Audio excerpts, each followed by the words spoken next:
A alegria dos outros.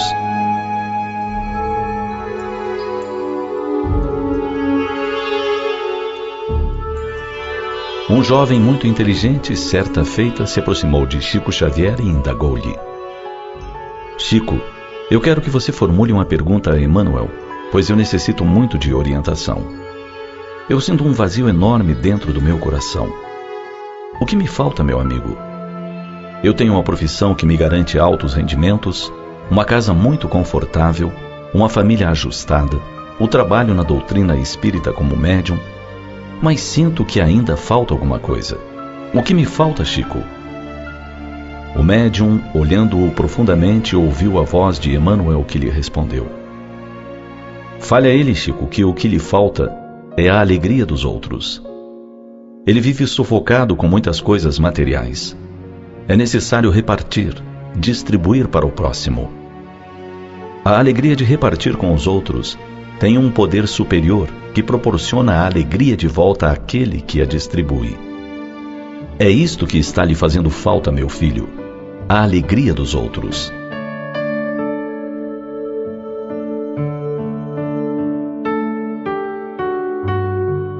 Será que já paramos para refletir que todas as grandes almas que transitaram pela Terra estiveram intimamente ligados com algum tipo de doação? Será que já percebemos que a caridade esteve presente na vida de todos esses expoentes, missionários que habitaram o planeta? Sim, todos os espíritos elevados trazem como objetivo a alegria dos outros. Não se refere o termo, obviamente, à alegria passageira do mundo, que se confunde com euforia, com a satisfação de prazeres imediatos. Não. Essa alegria dos outros, mencionada por Emmanuel, é gerada por aqueles que se doam ao próximo. É criada quando o outro percebe que nos importamos com ele. É quando o coração sorri de gratidão, sentindo-se amparado por uma força maior, que conta com as mãos carinhosas de todos os homens e mulheres de bem. Possivelmente, em algum momento, já percebemos como nos faz bem essa alegria dos outros, quando de alguma forma conseguimos lhes ser úteis nas pequenas e grandes questões da vida. Esse júbilo alheio nos preenche o coração de uma forma indescritível. Não conseguimos narrar, não conseguimos colocar em palavras o que se passa em nossa alma quando nos invade uma certa paz de consciência por termos feito o bem de alguma maneira. É a lei maior de amor, a lei soberana do universo, que da varanda de nossa consciência exala seu perfume inigualável de felicidade. Toda vez que levamos alegria aos outros, a consciência nos abraça, feliz e exuberante, segredando ao pé de ouvido: é este o caminho. Continue.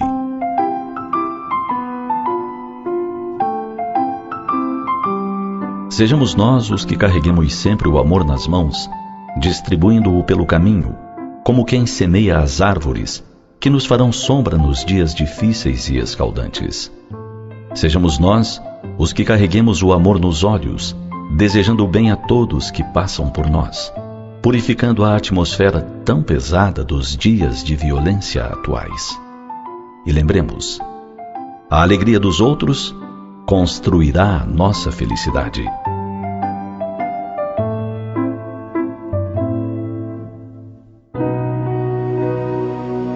A Mulher de Deus.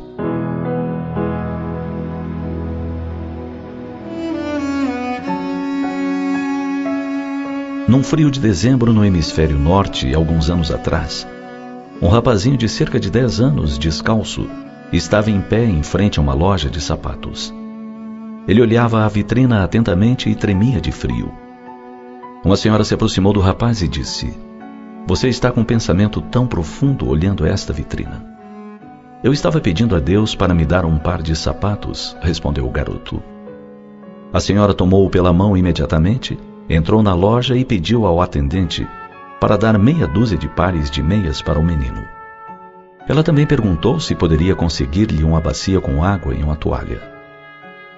O balconista rapidamente a atendeu enquanto ela levou o garoto para a parte de trás da loja. Lá ela tirou suas luvas, ajoelhou-se diante do menino e lavou seus pés pequenos. Após isso, secou-os cuidadosamente com uma toalha. Nesse meio tempo, o empregado da loja havia trazido as meias e, claro, um belo e novo par de sapatos. Ela amarrou os outros pares de meias e também lhe entregou. Deu um tapinha em sua cabeça e disse: "Sem dúvida, vai ser mais confortável agora." Ela se virou para partir e sentiu uma mão pequenina segurando a sua.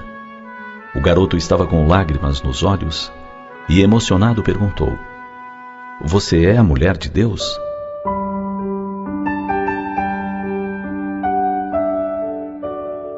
Há tantas formas de Deus se manifestar em nossa vida cotidiana.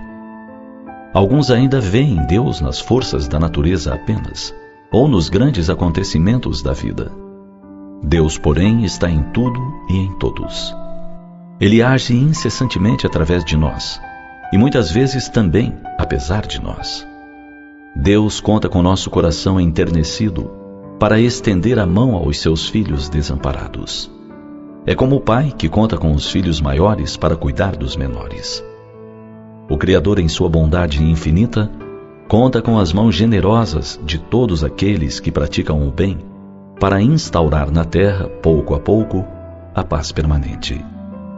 Ele conta com a sensibilidade e compaixão daqueles que não suportam ver o sofrimento alheio e tomam atitudes imediatas para amenizá-lo de alguma forma. Ele conta com a coragem dos filhos esclarecidos que já podem defender os fracos, ainda tão maltratados pelos interesses mundanos reinantes. Deus conta conosco. Conta comigo e com você, que se depara admirado por encontrar esta verdade tão valiosa em seu caminho. Não perca a oportunidade de trabalhar com Ele, de ser seu veículo, seu agente direto. Iluminamos o próximo, sim, mas nos auto-iluminamos ao mesmo tempo. E com isso, o bem e o amor sempre saem vitoriosos. Sejamos instrumentos do bem na terra, onde quer que estejamos, através das tantas maneiras possíveis. Deus conta conosco.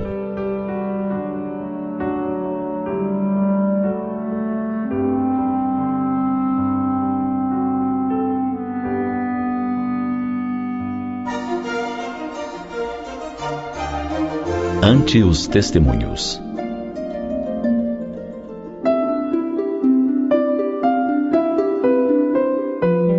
Segundo o Evangelho, na iminência de seu martírio, Jesus dirigiu-se ao Getsemane com os discípulos. Acompanhado de 3 deles, afastou-se um pouco para orar. Declarou-se triste. Pediu que vigiassem com ele e orou. Absolutamente tudo o que Jesus fez durante sua jornada terrena é pleno de significados. Ele é um modelo e guia dado por Deus à humanidade. Forte como nenhum homem jamais o foi por suas virtudes, mas ainda assim sujeito às intempéries da vida terrena. Em face do grande testemunho que se avizinhava, esse homem superior lançou mão de 2 providências. Primeiro, cercou-se de seus amigos queridos e partilhou com eles suas angústias. Segundo, entrou em contato com a divindade por meio da oração.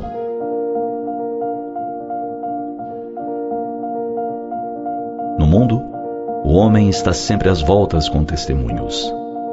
Em sua fragilidade, a cada instante é colocado à prova. Diferente de Jesus, pleno de pureza, bondade e sabedoria, o homem comum está sujeito às tentações e às dúvidas. Frequentemente se indaga a respeito de qual o melhor caminho a seguir. Hesita, sente-se fraco e teme não conseguir vencer as provações. Mesmo quando decidido, às vezes fraqueja ao colocar em prática suas boas resoluções. Essencialmente frágil, o ser humano não se debate apenas com dificuldades pontuais. Diariamente ele corre o risco de cometer pequenos e desnecessários equívocos. Não se trata de pintar um quadro desanimador, mas de ser realista. O bem é sempre possível, e ele invariavelmente ilumina e pacifica. Apenas por vezes, as tentações do mundo se apresentam bastante sedutoras.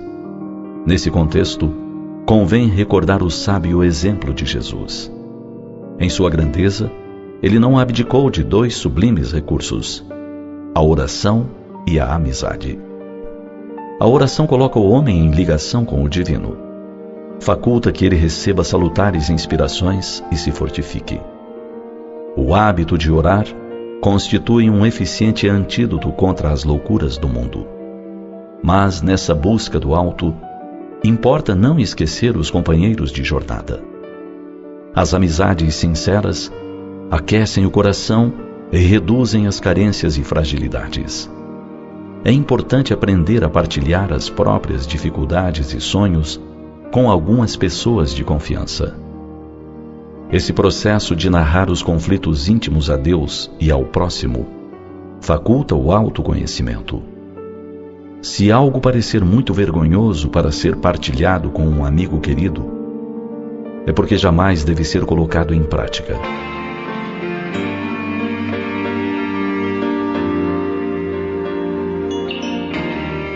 Assim, ante seus testemunhos diários, ligue-se a Deus e a seus amigos. Trata-se de uma valiosa estratégia para que vença a si mesmo e caminhe firme em direção ao alto. Pense nisso.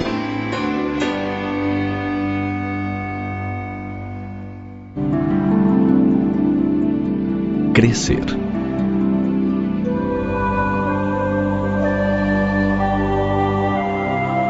Nas anotações do Novo Testamento, o evangelista Lucas registrou que após o episódio em Jerusalém, em que Jesus extasiara aos doutores da lei com sua sabedoria, ele se retirou para Nazaré com seus pais, Maria e José.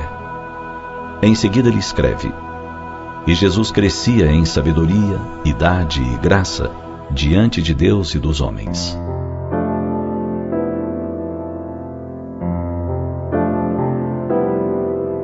Crescer é uma preocupação humana.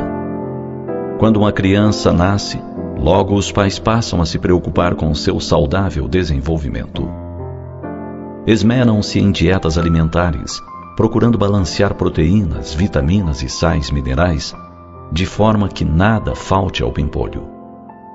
Produtos sem agrotóxicos, sem conservantes. Consultam especialistas para ver se tudo está em ordem. Se ele cresce de forma regular, se o peso está correto. E tão logo possam, o colocam na escola para que se instrua e aprenda muitas coisas. Quando casais jovens se encontram, não é raro se observar um quase duelo, em que cada qual procura mostrar como o seu filho é mais inteligente do que o filho do outro. Se o filho se interessa por esportes ou se destaca nas artes, para logo investem os pais tudo o que podem, sem medir esforços, por vezes esquecendo até que estão tratando com uma criança. O conceito é de genialidade, de insuperável, de melhor. Crescer é, enfim, o objetivo do ser humano. Crescer fisicamente, crescer no intelecto, amadurecer. Um detalhe neste contexto não deve ser esquecido: o de que o filho é um espírito reencarnado. E como espírito, necessita também, e muito, das coisas espirituais. Desde cedo, ensinemos aos nossos filhos sobre a existência de Deus, de Jesus, dos objetivos da vida. Trabalhemos os valores morais, aprimorando-lhes o caráter. Ensinemo-lhes a serem verdadeiros, honestos, corajosos, a utilizarem da bondade para com os menos favorecidos da sociedade, a perdoarem, a compreenderem. Muito mais do que homens intelectuais, o mundo necessita de homens sábios, o que equivale a dizer, criaturas que utilizem os seus conhecimentos para o bem da comunidade. Homens que vejam nos outros homens seus irmãos e assim os tratem. Homens que saibam que estão passando pela terra numa rápida viagem de aprendizado, que logo mais retornarão à pátria verdadeira, ao mundo invisível, e deverão aprontar sua bagagem que se deve constituir de algo mais além de medalhas conquistadas no esporte, aplausos conseguidos na sociedade, troféus angariados por seus esforços. Devem levar dentro da alma brilhando, como pérolas preciosas, as boas ações que realizaram, as virtudes que adquiriram e o amor que exercitaram.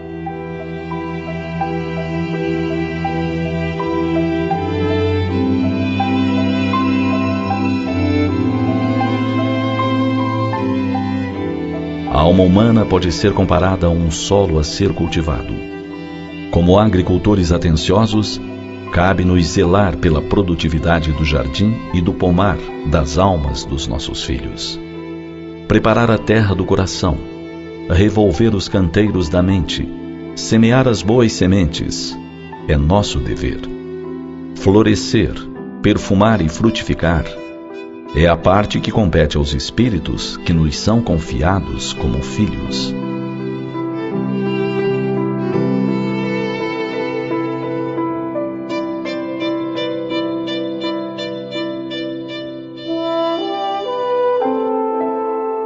Entre o passado e o futuro.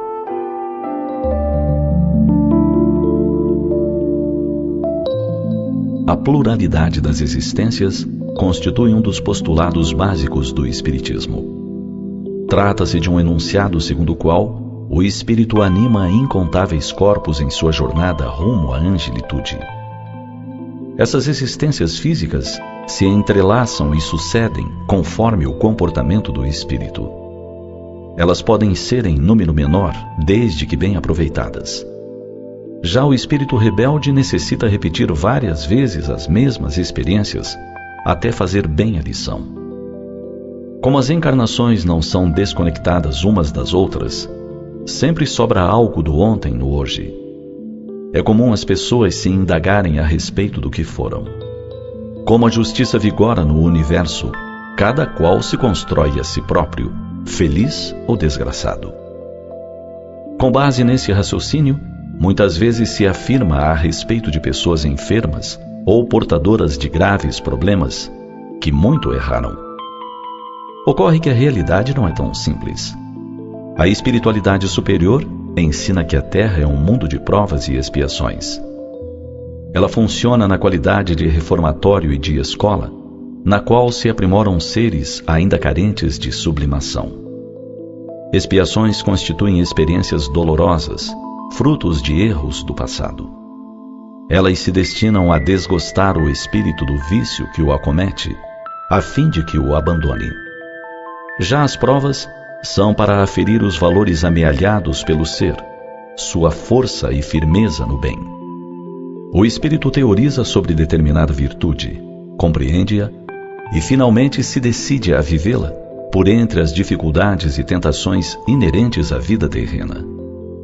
Pode ou não se sagrar vencedor, conforme seja mais ou menos decidido pela vivência do bem. Caso venha a falhar, necessitará dar conta dos erros cometidos e repetir a experiência. Se vencer, novas e ricas oportunidades se abrirão em sua caminhada rumo à plenitude.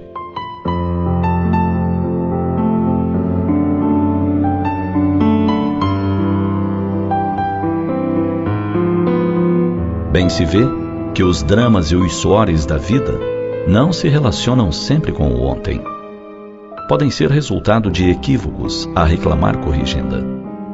Mas, frequentemente, são uma aposta no futuro, um teste de admissão para experiências compensadoras. É leviano afirmar que alguém sofre bastante porque muito errou. Talvez seja antes um idealista que luta para desenvolver em si as asas dos anjos. A rigor, o passado se revela mais pelas tendências instintivas. Aquele que quer se conhecer precisa prestar atenção em seus desejos e sonhos. Quem se deleita com histórias picantes e racistas, gasta tempo com coisas vulgares, quer sempre levar vantagem, podendo-se concluir que seu passado não é digno. Mas entre provas e expiações, não é relevante saber a origem da experiência difícil. Qualquer que seja o contexto, importa fazer bem a lição, a fim de se libertar dela. Ser corajoso, digno, puro e generoso, em face dos embates, é a receita da felicidade futura. Pense nisso.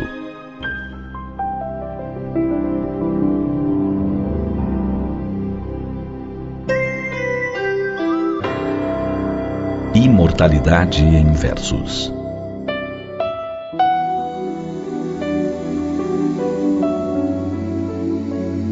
Caminheiro que passas pela estrada, seguindo pelo rumo do sertão, quando vires a cruz abandonada, deixa-a dormir em paz na solidão.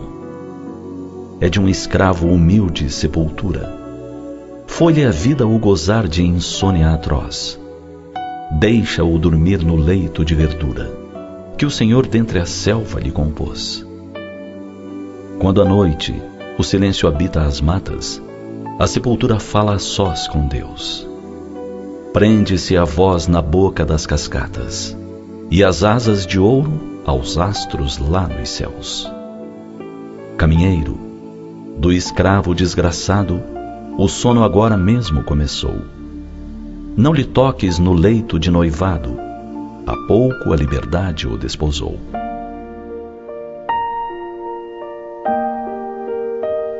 Estes são versos da autoria de Castro Alves, o poeta dos escravos. É um lamento de dor pela situação do negro, escravo de uma civilização que se denominava cristã, mas não se pejava em escravizar seus irmãos sem piedade alguma. Retirados à força de seu país natal, alguns deles, chefes tribais, tinham desprezados todos os seus direitos. Direito de ser tratado como ser humano, direito ao descanso, à família, à expressão do seu culto religioso, à dignidade. O desejo de ser livre, de poder se expressar em seu próprio idioma, de cultuar seus deuses, tudo lhes era vedado. A rebeldia era punida com castigos horrendos e a morte. É a morte que justamente o poeta dos escravos exalta como a libertadora. E em seus versos revela a verdade inconteste da imortalidade. Extinto o corpo, a alma estava liberta para andar pelos campos espirituais. Como ser espiritual, imortal, poderia retornar aos ares do seu país natal. Poderia reencontrar os amores que houvessem partido antes dele.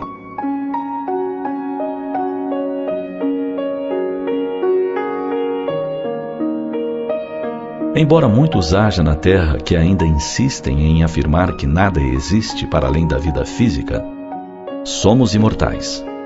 Ninguém morre. Finda-se o corpo, mas a essência permanece. Liberta do corpo, a alma retorna ao grande lar. Busca os amores, recompõe-se das lutas travadas durante a vida terrena e prossegue na conquista do progresso. É assim que os que sofreram muito sobre a terra encontram o restabelecimento das forças e as recompensas pelo bem sofrer. A imortalidade é a grande porta que se abre para o reencontro dos que se amam e daqueles que ainda necessitam exercitar o amor uns pelos outros. É o repouso das lutas, é o reabastecer de energias para novas etapas de progresso do ser que nunca morre e cujo destino final é a perfeição.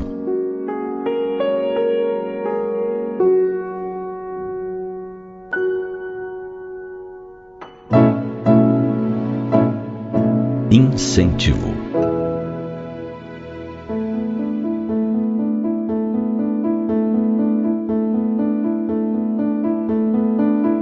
Os espíritos ensinam que a evolução humana se dá sob o influxo de um conjunto de leis morais. Elas versam sobre os mais diversos setores e constituem um roteiro de felicidade. O espírito que logra segui-las evolui em linha reta para Deus. Já o que se permite violá-las e se torna um rebelde, enfrenta incontáveis percalços em sua caminhada. Essas leis contam com sofisticados processos para conduzir os seres humanos. Possuem atrativos, a fim de orientar por onde se deve seguir. Por exemplo, A lei de conservação que envolve os cuidados que se deve ter com o próprio corpo. O gozo dos bens terrenos, como o comer e o beber, é propositadamente saboroso. Evidentemente, há o uso regular e o abuso. Deve-se buscar o equilíbrio com o qual se assegura uma vida terrena longa e produtiva. O mesmo ocorre com a lei de reprodução. Por força dela, os espíritos têm oportunidade de renascer em novos corpos na Terra.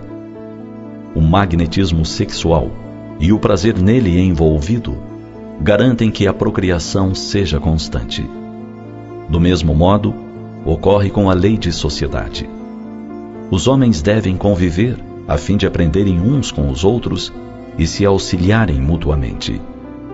Da convivência, gradualmente surgem importantes virtudes, como a tolerância e a fraternidade. O homem é gregário por natureza, ou seja, ele sente necessidade de conviver. Precisa se sentir refletido no olhar alheio, deseja receber toques físicos e emocionais. Trata-se de uma poderosa necessidade humana que não deve ser desconsiderada. Um erro comum que os pais cometem é só prestar atenção quando os filhos causam ou enfrentam problemas. Como estes necessitam ser notados, podem até, de forma inconsciente, começar a se tornar complicados. A míngua de toques positivos, ao procederem de modo estranho, asseguram ao menos os negativos. Ocorre que não apenas as crianças desejam ser notadas, os adultos também precisam de cuidados. É comum cuidar-se de quem vai mal, de quem tem graves problemas e sucumbe. Enquanto isso, quem, embora com dificuldades, persevera no bom caminho, recebe reduzida a atenção.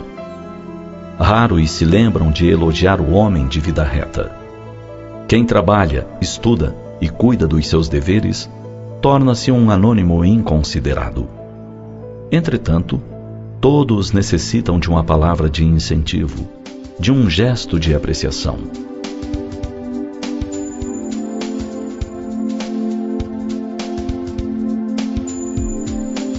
É válido e imprescindível cuidar de quem se equivoca, de quem cai perante os problemas do mundo. Mas não dá para esquecer de incentivar o esforço sincero da pessoa equilibrada. Os que vivem honestamente, os que não possuem vícios, os que são fiéis aos seus compromissos, são o esteio da sociedade. Convém reparar neles e incentivá-los a que persistam. Afinal, todos necessitam receber algum reconhecimento. Pense nisso.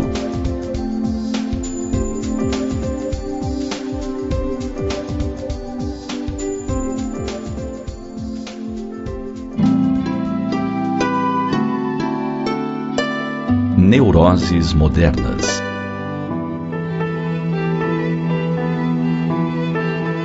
Vivemos hoje em uma sociedade apressada. Todos temos pressa e não temos tempo. Vivemos nossos dias na ânsia de tudo conseguir e na ansiedade de tudo alcançar. A internet, o celular e os mais variados recursos tecnológicos nos facilitaram a vida, ao mesmo tempo que nos escravizaram. Já não perguntamos o endereço postal de alguém. Quem terá tempo de escrever uma carta, ir ao correio postá-la e esperar infindáveis dias até que ela chegue ao destinatário? Assim, nossa caixa de correio enche-se de nada, pois repetem-se as correspondências comerciais sem significado algum. Há pressa, pois a velocidade do mundo parece ter mudado. Parece estar mais rápida, mais exigente, mais intensa. Somos encontrados a qualquer momento, seja pelos telefones móveis, que a cada dia agregam mais recursos, pela internet, que nos liga a todos e a tudo, sem a opção de nos perguntar se desejamos ou não, ou por tantas outras possibilidades que a tecnologia cria a todo momento. Sempre estamos sendo exigidos, questionados, sob demanda de algo ou de alguém. Nesses dias de transição e de mudança, de adaptação e de aprendizado, muitos de nós nos sentimos aturdidos, Perdemos as referências, que foram atropeladas pelas mudanças sociais. Já não sabemos como agir ou por onde seguir. Como resultado, caminhamos inseguros, buscando cada qual defesas frente a tudo isso. Por isso, são tantos os que se tornam violentos, com medo de serem violentados pela sociedade. Agridem verbalmente, algumas vezes indo às raias da violência física, mascarando o próprio medo ao impingir medo nos que os cercam. Outros buscam fugir desse frenesi moderno, fechando-se em si mesmos, em um egoísmo injustificado, preocupando-se apenas consigo e com os seus, abrindo mão dos valores da solidariedade, da fraternidade e da amizade. Não são poucos aqueles que, preocupados no vencer e no ganhar das batalhas diárias, se desfazem dos valores morais, passando sobre tudo e sobre todos, não se importando em construir vitórias sobre dores, aflições e injustiças, pois as suas são apenas as preocupações pessoais. Porém, vale lembrar que não importa a época que estamos vivendo. Desde sempre, todos os dias são abençoados pelos cuidados de Deus, que prevê a tudo e provê a todos nós.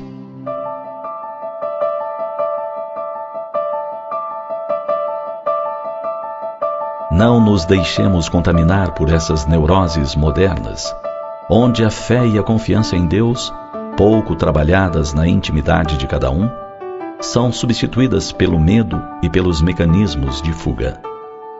Vivamos de maneira tranquila e confiante, sabendo, como nos lembra Jesus, que somente lobos caem em armadilhas para lobos. Nada nos haverá de suceder que não conste das nossas necessidades de aprendizado e entendimento. Cada vez que ansiedade, medos, fobias ou síndromes modernas insistirem em tomar-nos a casa mental e emocional, resguardemo-nos na oração, que nos plenificará a alma, apacentando-nos o coração. E vivamos com a confiança do Filho que entende o Pai como soberanamente bom e justo, todos os dias banhando-nos na alegria de estarmos vivos, louvando a Deus a bendita oportunidade da reencarnação.